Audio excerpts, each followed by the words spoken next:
Hi everyone, welcome to the channel After All That Years. You know, at 62 years old, I never thought I'd be sitting here telling this story. My name's Walter, and until recently, I believed my 9-year marriage to Grace was built on something real. Not perfect, mind you, what marriage is, but solid enough to last. That illusion came crashing down one evening, in a conversation that still echoes in my head. It began when Grace walked through the front door, around 9:30, later than usual. Her explanations had become predictably vague over the past few months. Overtime at the office, crowded fitness classes, unexpected conversations with colleagues. I wanted to trust her words, truly I did, but the inconsistencies were piling up like snow in a storm. She set her handbag down, without so much as acknowledging my presence, on the living room sofa. No greeting, no inquiry about my day, just the sound of wine being poured in the kitchen. The silence felt deliberate, cold. "Grace," I called out, keeping my voice steady despite the frustration building inside me. "I think we should sit down and talk." Her posture stiffened visibly before she turned around, wearing that expression I'd grown to recognize, the one that said I was interrupting something more important. "What is it now, Walter?" she replied, and those 5 words carried more dismissal than any argument we'd ever had. The casual indifference in her tone was the final straw. Months of swallowed questions and ignored red flags suddenly demanded answers. "What is it now?" I repeated, rising from my seat.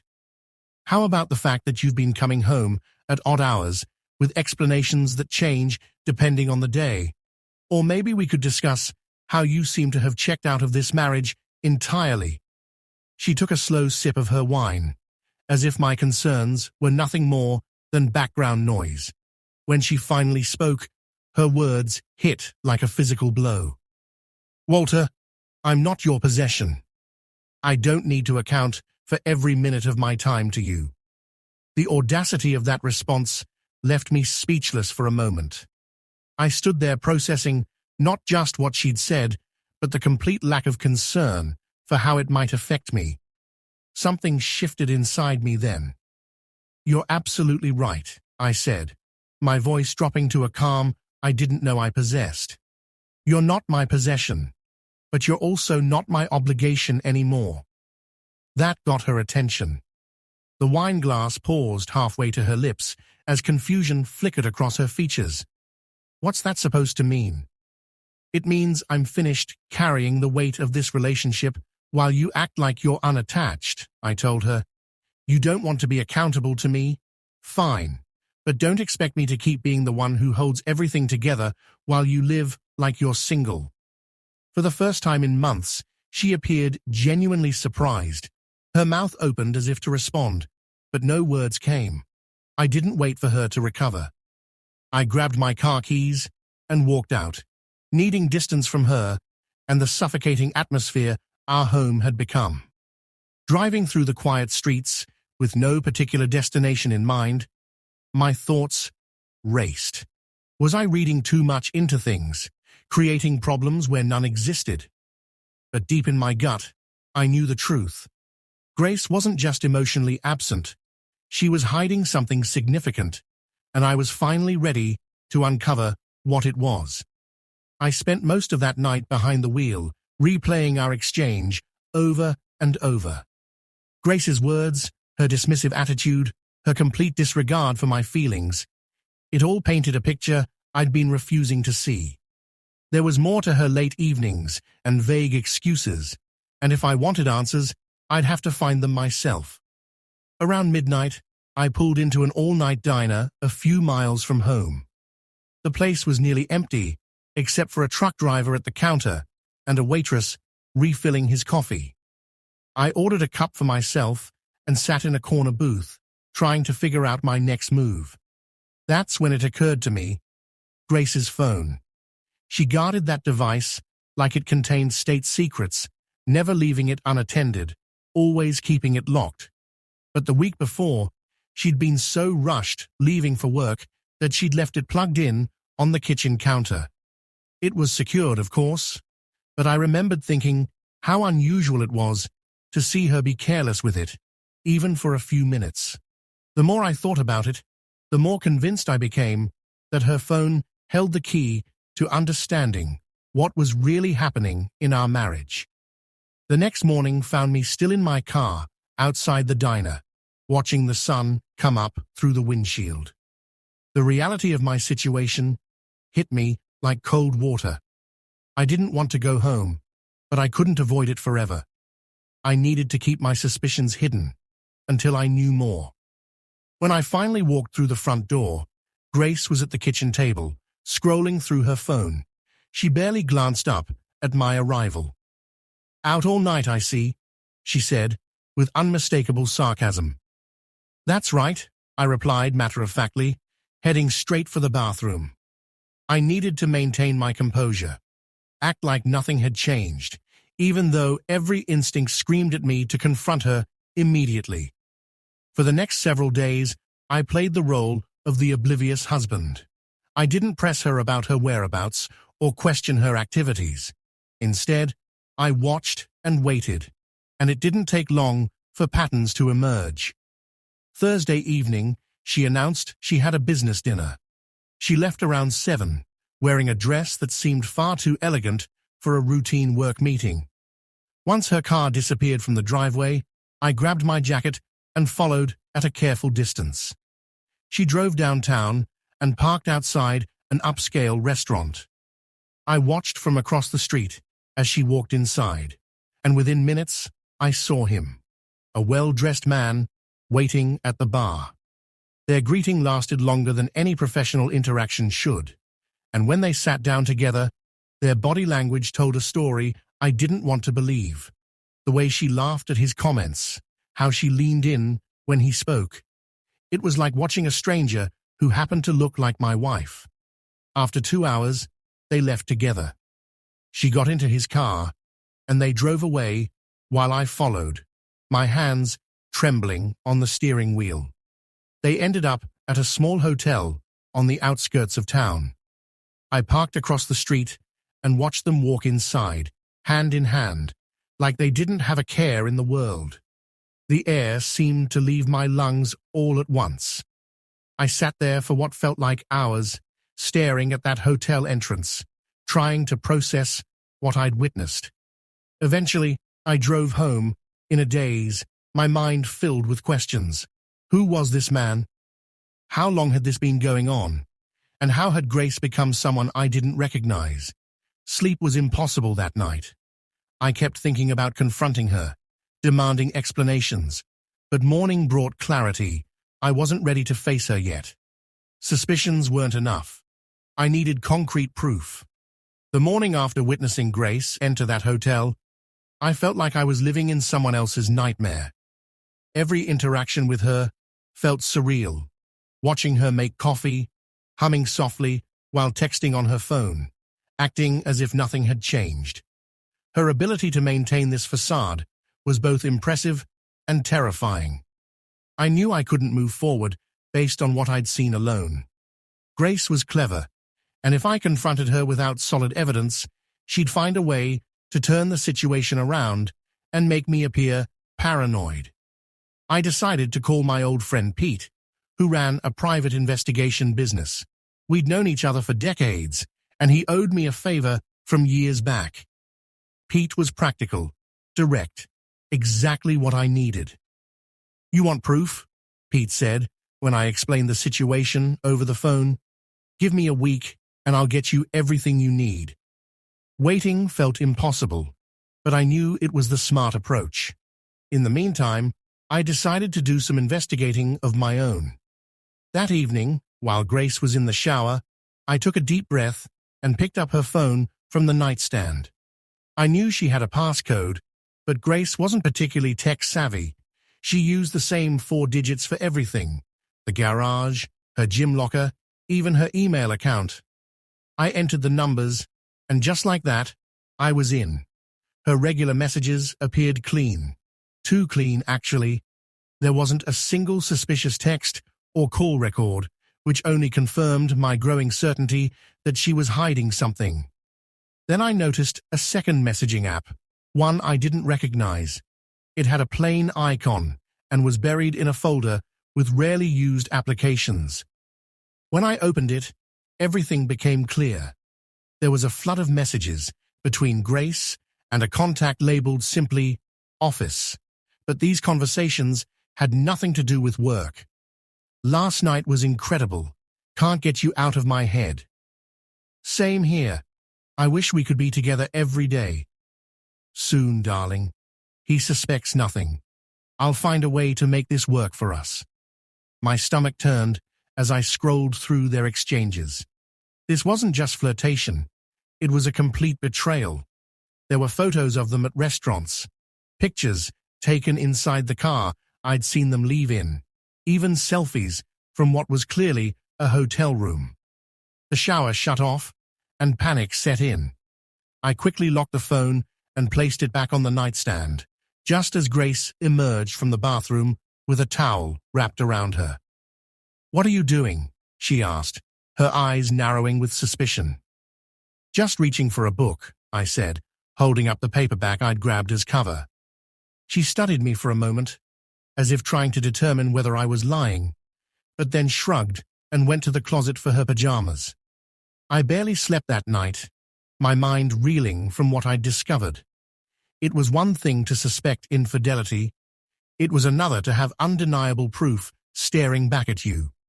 I knew I had to continue pretending ignorance until Pete returned with his own findings. The following days were torture. Grace maintained her routine of late nights, vague explanations, and constant texting with the office. Every time I saw her smile at her phone or heard her laugh at some message, it felt like another betrayal. Then Pete called. "I've got everything," he said. "You're going to want to see this in person." We met at his office that afternoon. Pete spread a thick folder across his desk, filled with photographs, receipts, and detailed timelines. He'd followed Grace for days, documenting every move she made.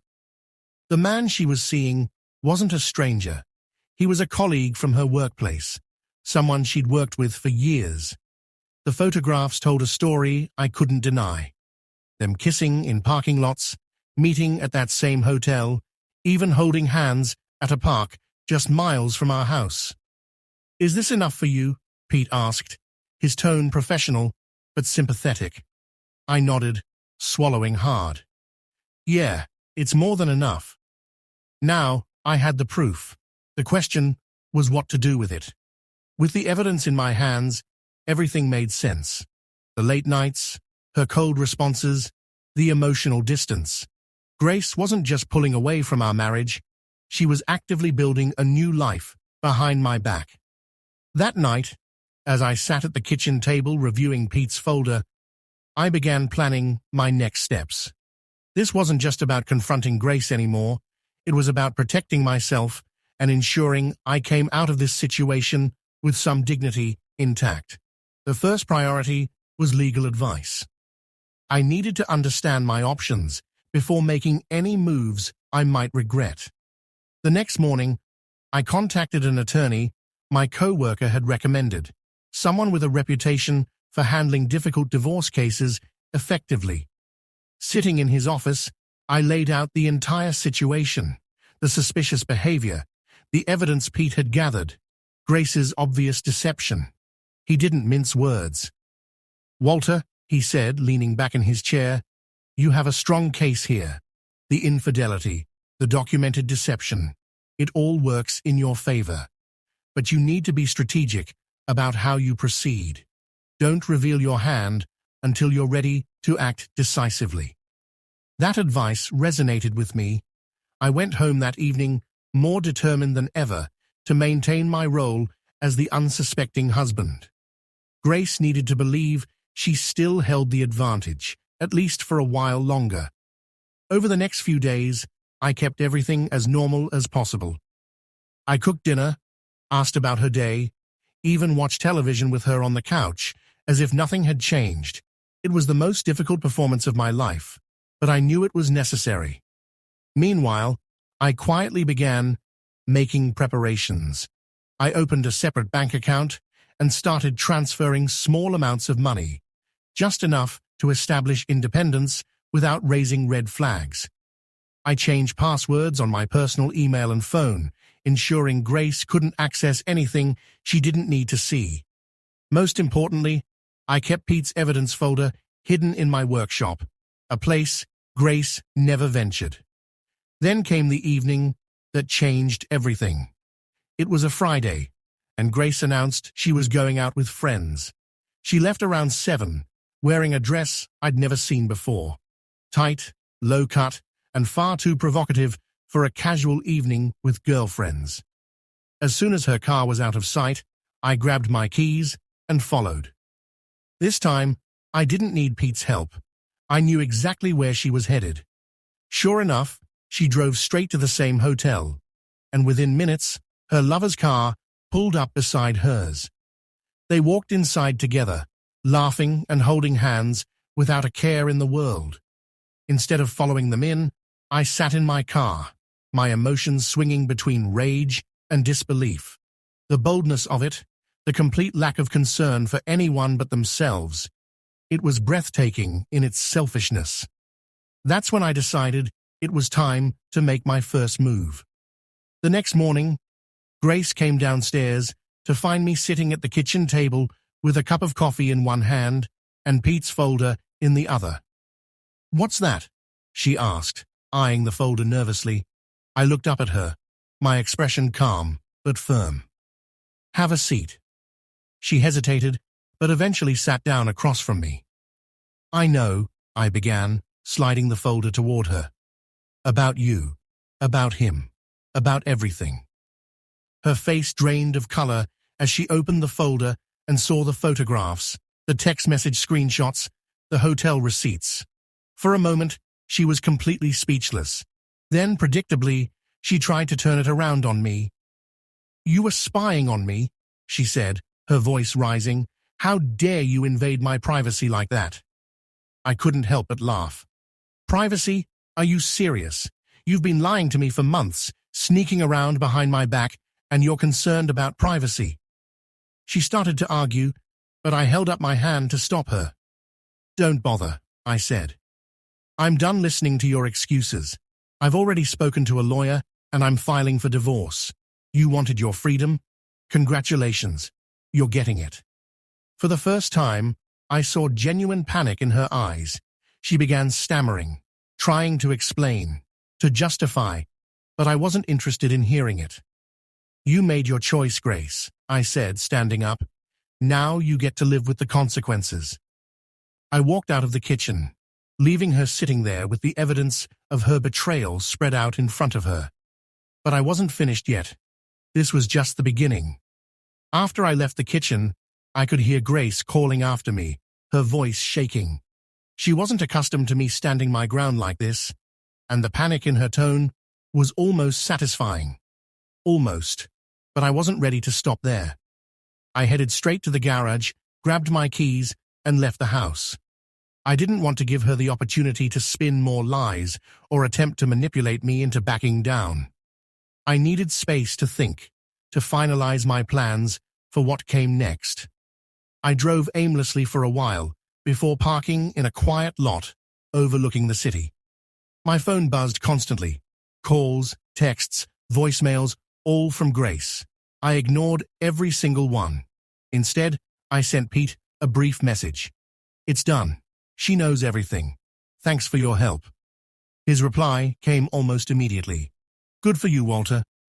Let me know if you need anything else." I stared out at the city lights, feeling a complex mix of emotions: anger, sadness, relief.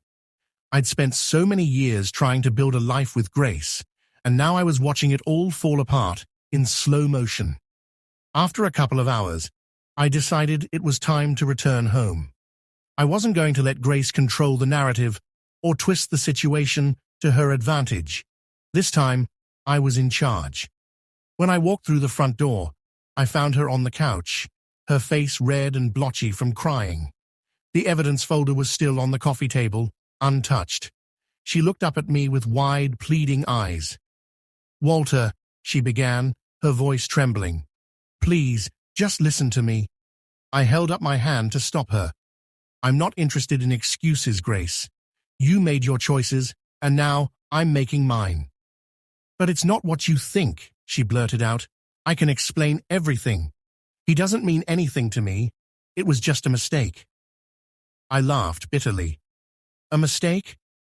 So all those dinners, the hotel rooms, the text messages about wishing you could be with him every day, that was all just one big mistake?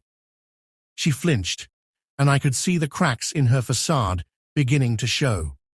For the first time, she wasn't in control of the situation, and she had no idea how to handle it. I was confused, she said, tears streaming down her face. I didn't know what I wanted, but I swear I never stopped loving you. I shook my head. Don't insult me, Grace. Love isn't lying to someone's face and sneaking around behind their back. Love isn't putting your spouse in a position where they have to hire a private investigator to learn the truth about their own marriage. She tried to reach for my hand, but I stepped back, maintaining my distance. You don't get to play the victim here, I said coldly. You've been caught, Grace. The only thing you should be thinking about now is how you're going to move forward without me. Her face crumpled, and she buried her head in her hands, sobbing. A small part of me felt sorry for her, but I reminded myself that she was the one who had destroyed our marriage. This wasn't my fault. It was hers. I'll be staying in the guest room until I figure out my next steps, I said firmly. Don't try to talk to me. Don't try to explain. We're done. Without waiting for a response, I turned and walked upstairs. I closed the guest room door and locked it, collapsing onto the bed with a heavy sigh. For the first time in months, I felt a strange sense of peace. The weight of her lies and betrayal was still there, but it wasn't crushing me anymore.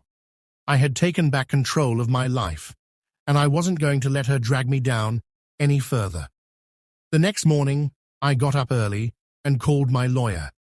I told him I was ready to move forward with the divorce, and he assured me that we had a solid case. He also advised me to start documenting everything, conversations, actions, anything that could be useful if Grace tried to fight back. I spent the rest of the day preparing. I started packing my belongings, separating what was mine from what was hers. I made a comprehensive list of all our shared accounts, assets and debts, making sure I had a clear picture of what I was walking away from. Grace stayed out of my way, retreating to the bedroom and barely making a sound. I didn't care what she was doing. I was focused on building a future without her. But as I went through our things, I stumbled across something that stopped me cold. In the back of our bedroom closet, hidden under a pile of old clothes, was a shoebox. Inside were letters, dozens of them, written in Grace's handwriting. Most of the letters were addressed to the man she'd been seeing. I sat on the floor, reading letter after letter, each one more devastating than the last. She hadn't just been cheating on me, she'd been planning a future with him. In one particularly painful letter, she even discussed how she was going to leave me once she felt financially secure enough to make the move. That was the moment I realized just how far gone she was. This wasn't a mistake or a moment of weakness. Grace had been deceiving me for years, building a life with someone else while pretending to be my wife. And now it was time to end it for good. The shoebox in my hands felt heavier than it should have. Each letter inside was another nail in the coffin of what I'd thought was my marriage. Grace wasn't just cheating. She was orchestrating an elaborate plan, using me as her safety net until she was ready to make her move. One letter in particular, dated just a few weeks prior, outlined how she intended to gradually introduce the idea of separation, assuming I'd be too weak to handle it all at once. She described me as predictable and naive. Those words stung more than any of the evidence I'd seen before. I packed the box away with Pete's folder and the rest of the evidence. This was all I needed. If there had been any remaining doubt in my mind, it was gone now. That evening, Grace came downstairs cautiously.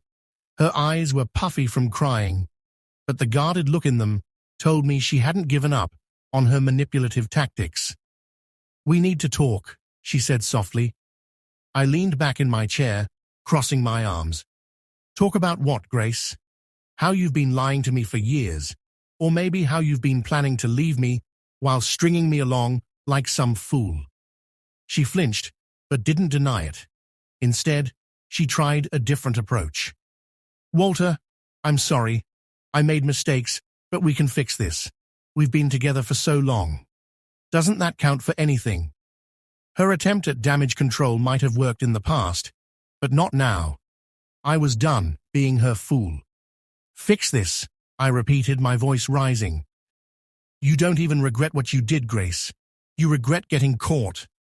She opened her mouth to protest, but I didn't let her. "Save it," I snapped. "I've seen the letters. I know everything." Her face turned pale, and for a moment, she looked like she might faint. She knew the shoebox discovery was the final nail in the coffin. "Walter, please," she whispered. "We can work through this." "No," I interrupted. "We're done. I've already contacted my lawyer. You wanted your freedom? Congratulations. You're getting it." Grace didn't say another word. She just stood there, frozen, as I walked past her and out the door. I wasn't sticking around to watch her fall apart. I'd wasted enough time on her lies. After leaving the house, I drove straight to Pete's office to drop off the letters and consolidate all the evidence. He'd already explained how we'd use everything in court, but I wanted it all in safe hands. Grace was unpredictable now, and I didn't trust her not to try something desperate. Pete skimmed through the letters, shaking his head. "This paints a pretty clear picture," he said. "Judges don't appreciate this level of deception, especially when it's documented like this. You've got a strong case for a clean break, Walter." That's exactly what I wanted. A clean break. No strings, no alimony, nothing tying me to Grace once this was over. I thanked Pete and left, feeling a weight lift from my chest. When I returned home, Grace was waiting for me. Her face was calm, almost too calm, like she'd rehearsed whatever she was about to say. "I think we need to handle this like adults," she began. I raised an eyebrow, waiting for the punchline. "I don't want this to get messy," she continued, her voice sickeningly sweet. "We've been together for so long, and I think we can come to an agreement without dragging lawyers into it." There it was, the manipulation. She was trying to salvage something, probably hoping I'd back down and let her walk away with whatever she wanted. "I've already hired a lawyer, Grace," I said flatly, "and I suggest you do the same." Her calm facade cracked, and her eyes narrowed. "Do you really want to do this, Walter? Do you want to destroy everything we've built over one mistake?" "One mistake?" I laughed bitterly. "Grace, this isn't one mistake. This is years of lies, cheating, and planning your life without me. You destroyed everything we built, not me." She stared at me, her jaw tight, but didn't respond. For the first time, she seemed to realize that her usual tricks weren't going to work. "I'm moving out," I said, cutting through the silence. "I've already started separating my things, and I'll be gone by the end of the week." "Where will you go?" she asked, her voice shaky. "That's none of your concern," I replied. "You're not my responsibility anymore, remember?" Her face crumpled, but I didn't stay to watch the performance. I turned and walked upstairs, feeling a mix of relief and exhaustion. That night, as I packed my belongings, I couldn't shake the feeling that Grace wasn't done trying to pull something. She thrived on control, and losing it was driving her to desperation.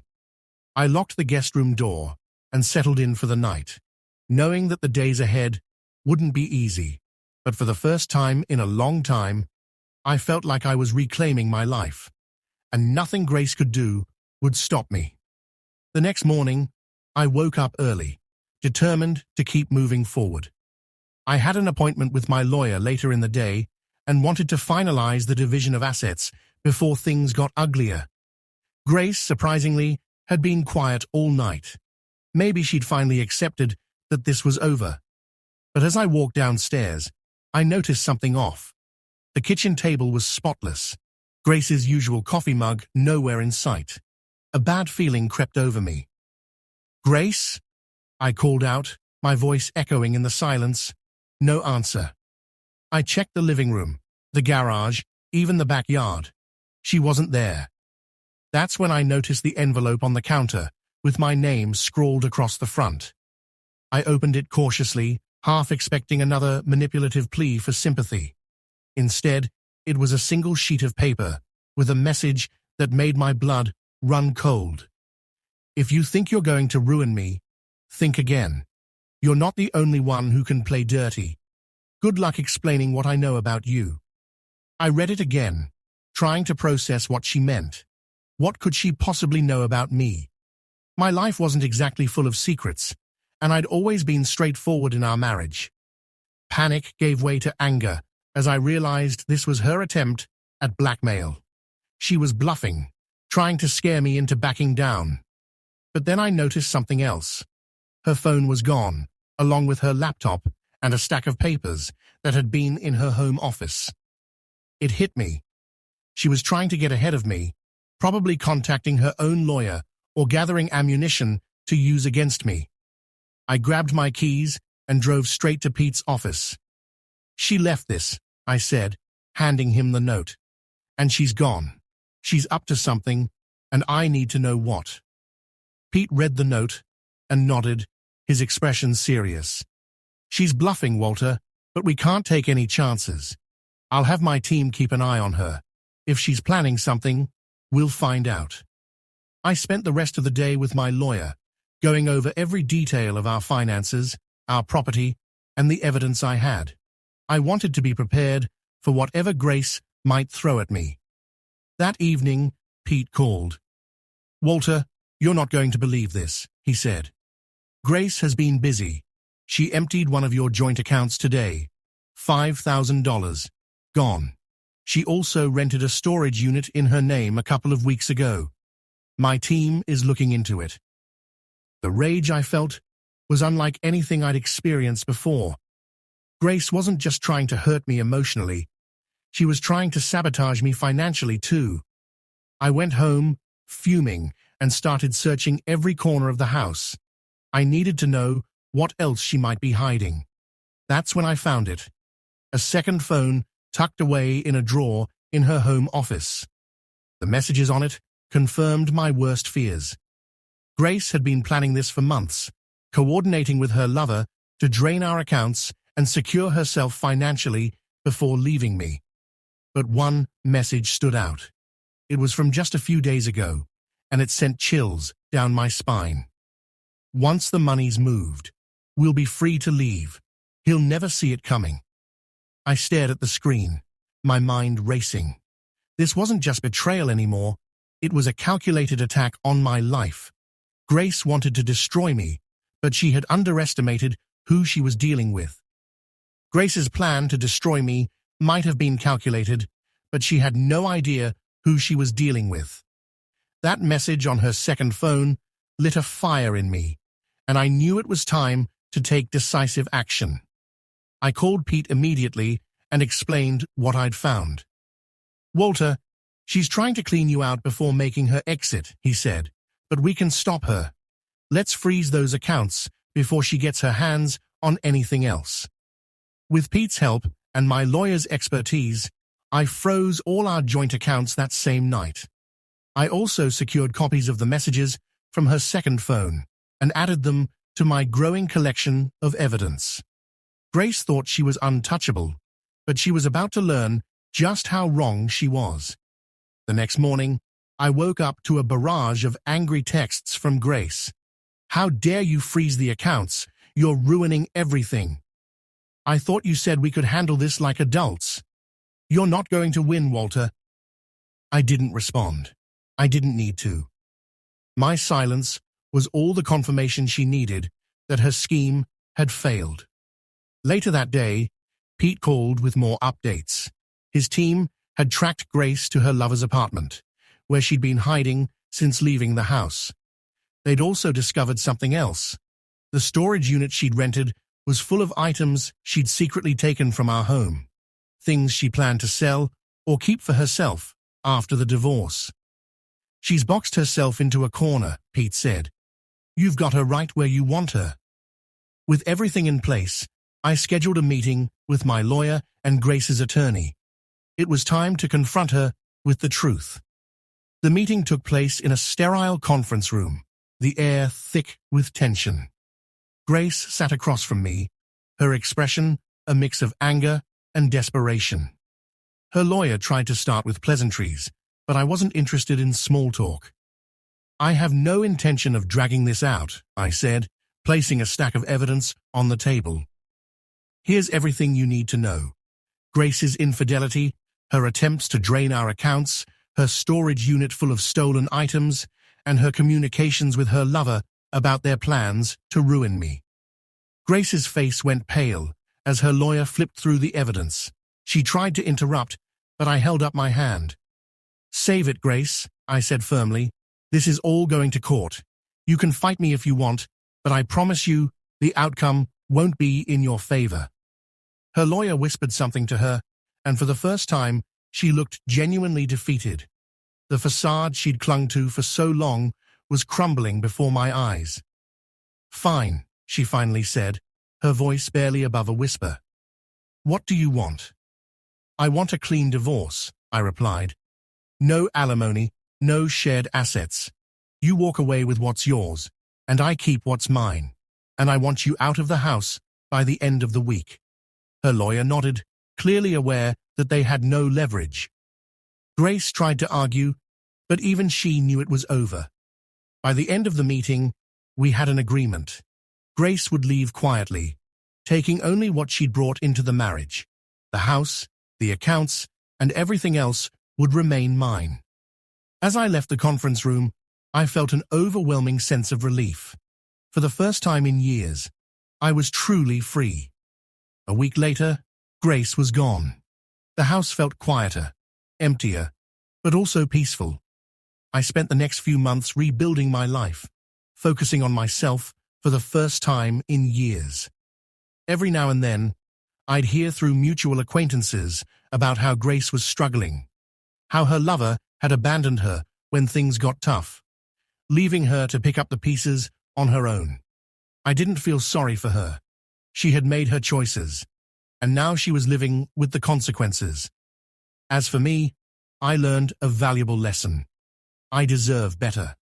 I deserve honesty, loyalty, and respect. Things Grace was never capable of giving. And now I'm finally ready to move forward, leaving the past and Grace behind for good.